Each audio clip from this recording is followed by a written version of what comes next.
Fucking Vanilla Ice was there. Didn't some shit crazy happen, Vanilla Ice?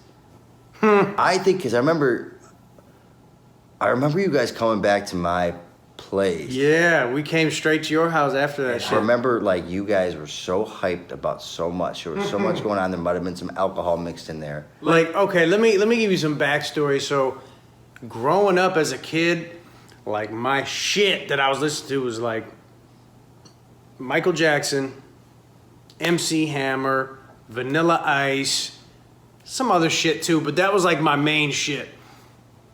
And Ice Ice Baby, Vanilla Ice is obviously huge hit, was like my favorite shit. And like whenever my parents would have company over, they'd play it and I'd dance. And I'm like fucking 4, you know, some shit. So he was like my idol, bro. I had a fucking Vanilla Ice backpack. I know this shit probably sounds corny, which is, you know, whatever. But I had a Vanilla Ice backpack. I had a fucking figurine of this man I used to watch. I got the behind the scenes Ninja Turtle shit that he did. And I was like a huge Vanilla Ice fan. So all these years later, he goes through all these transitions from being the motocross guy to the heavy metal to this, that. He gets back rapping. He's coming to the Hayloft. So me, a couple of the homies that we used to hang out with, let's go see Vanilla Ice and fuck it. Yeah. So we go and he actually fucking killed it. He had a live band, all this shit. Tell me why this dude's like, all right, we got any rappers out in the crowd? Who's an MC out there? And like, for me, I'm like, and I felt like out of the whole crowd, like, the beam of light is on me. I'm like, I am the one. Yeah. And all our boys are like, this motherfucker right here, yo. Like, no doubt about it. I'm like literally like reaching for the sky, like, you better look at me, motherfucker. Right. And he sees me right away. Right. And he's like, you, come up. And I'm just like, yes. Now, mind you, at this point, I'm a teenager. I have not had any celebrity run-ins at all. Right. I have not had no rapper experience, shit, nothing. So they pull me up on stage, and I get to rap in my latest dope verse, and I have all these punchlines and shit. So I get to rap and and Vanilla is kind of looking at me, and I'm ripping, so he puts his arm around me. So now it's like... Yeah, validation. Right? Well, in this particular verse, I had this punchline. Something, Hatch is crazy. I hang you over balconies like you were Michael Jackson's baby. And he's looking at me like crazy, like... And I'm taking it like, oh, he thinks I'm going in like a motherfucker, right? He's looking at me all crazy, so I get done with my verse, and, you know, he's got the whole crowd going... Say, go white boy, go white boy, go right. For me. And I'm just like, this is fucking amazing. Yeah. Like 4-year-old me would have been tripping, you know? Yeah, without the luggage. Yeah, whatever. Yeah. So after all that, you know, I see him backstage, whatever, The night's crazy. We go back to your spot because you had the party house. Everything's great. The next day, my boy calls me. He was at the show. He's like, you got some balls. I'm like, why? Like, because I went on stage and rap? Like, I ain't scared. Yeah, no shit. What's up? He's like, dude, why would you diss him like that? And I'm like, what the fuck are you talking about? He's like, what'd you say, some shit about hanging you over a balcony like Michael Jackson's baby? And I was like, yeah. And he's like, what the fuck? And all of a sudden I put 2 and 2 together because there's this story about Suge Knight hanging Vanilla over a balcony. Wow. To get the publishing money from Ice Ice Baby, like to threaten him. So I'm like, oh my, that's why he's looking at me crazy. He thinks I'm dissing him probably. How specific of a fucking line to get hung over a balcony, bro? He was getting that vibe from you with just... I think he probably thought I was dissing him, but was a good sport about it. That's my guess, because that's a weird coincidence. But it was like that Michael Jackson shit had just happened, I think. So exactly, and do you think they... How many people you know got hung over a balcony? Well, I know one, and I said it right in front of him. Well, 2 technically. Just you had never really been on stage with the other one. Yeah, blanket. Do you think that... Because I remember hearing about that, but it didn't seem like I heard about that until years later. Yeah, well... And I think it came from something that he said. Like, yeah, well, he did an interview, and he came out and it was like, I lied about getting hung over the balcony. But then something else came out and confirmed that actually was true. I think maybe, who knows, he might have gotten threatened and he just... I'm going to backpedal that whole story, or I don't know what the situation may be. I don't pass judgment. Especially, you know what? It drives me nuts that people give Ice a bad rap because it's like, he's so much more successful than so many other rappers that you guys glorify. Like, he said he still makes like $2 million a year still to this day off Ice Ice Baby. He's saying in China, like, they go crazy for karaoke on that song. Like, he gets all type of Karaoke's huge over there too. They just did a fucking remake of Ice Ice Baby with Rick Ross on it and shit. Really? Yeah, and Vanilla Ice is on it. They did a video and all that shit, and it's like, not only that, but he's got the home renovation show he's got. Like, he's in movies. He's getting money. He's in reality shows. So it's like he took that one song and spun it into a 25-year career. It's like, how do you hate on that, bro? This is entrepreneur. I don't know why anybody would hate. Who cares? I mean, I know he got a little weird or whatever, but everybody did. Like, he was young, and then he got fame, and everyone gets kind of weird. Shit happened. And you know what? It's like, this dude I know, he had a shirt that said, it had Vanilla Ice on it, and at the bottom it said, rap was a bad career choice. And I'm like, how the fuck was that a bad career? It's the best choice motherfucker ever made, ever. Right. Ever. Like, do you know that was like how many singles he sold of that is like, it's like over 20 million or something crazy. He's like, how many songs you know sold 20 million, bro? Get the fuck out of here. You know what I mean? I don't know why anybody would not.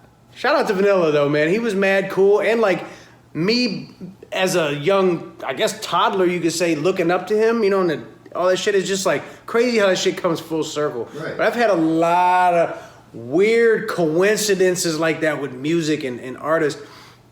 When I did this freestyle with Bone Thugs and Harmony. I remember that. Yeah, you see the shit on YouTube. Yeah. So I already had these verses written a long time ago. I didn't know I was gonna be in this predicament. So I say in the one shit, I'm like, wait, so they asked you to, how did it go? I was at, so my homeboy, shout out to WiseGuy Records, my homeboy Aaron, who owns the studio, he had them at the studio. I just happened to be there. We're kind of chopping it up, drinking, smoking, whatever. And so I tell my cousin, I had this little camera on me. I'm like, bro, hold this camera. I'm gonna go up to him and just see if like they'll let me rap. And then you just hit fucking record. Right.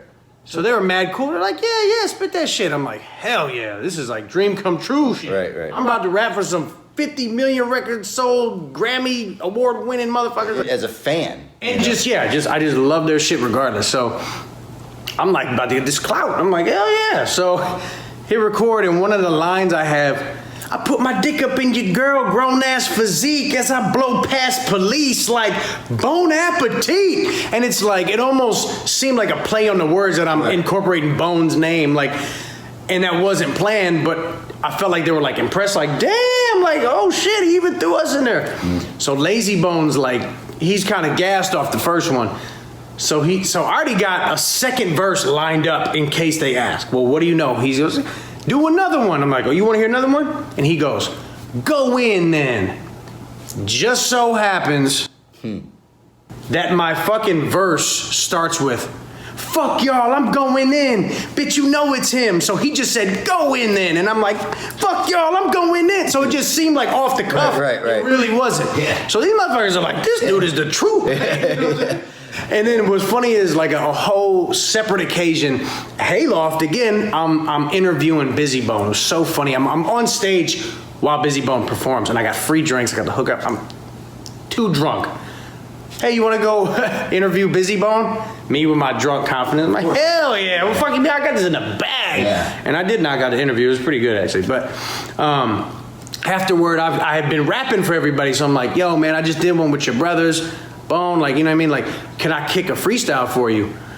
So in the midst of my freestyle, one of the bars is, I'm the hardest core. I'ma show you the art of war. You want beef? I'ma bring it to you carnivores. And the funniest part is Bone Thugs had an album called Art of War. So I'm like over here like, I'ma show you the art of war. Again, not planned, complete coincidence. But he's over there like, this motherfucker's coming at my neck. Yeah.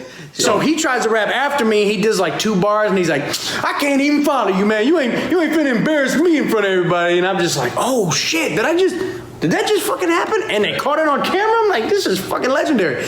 But it's so funny how you just don't realize, like, you just, like, how the fuck would I ever know that shit would fit? You wouldn't. So... And now Bone Thugs will never, ever be cool with you. Yeah, straight. You guys coming at it. Be in harmony. Yeah, exactly. Yeah, you just fucked that all up. No, but like, it's just weird. These coincidences are always happening to me. And it doesn't even seem that believable for 3 things like that to happen.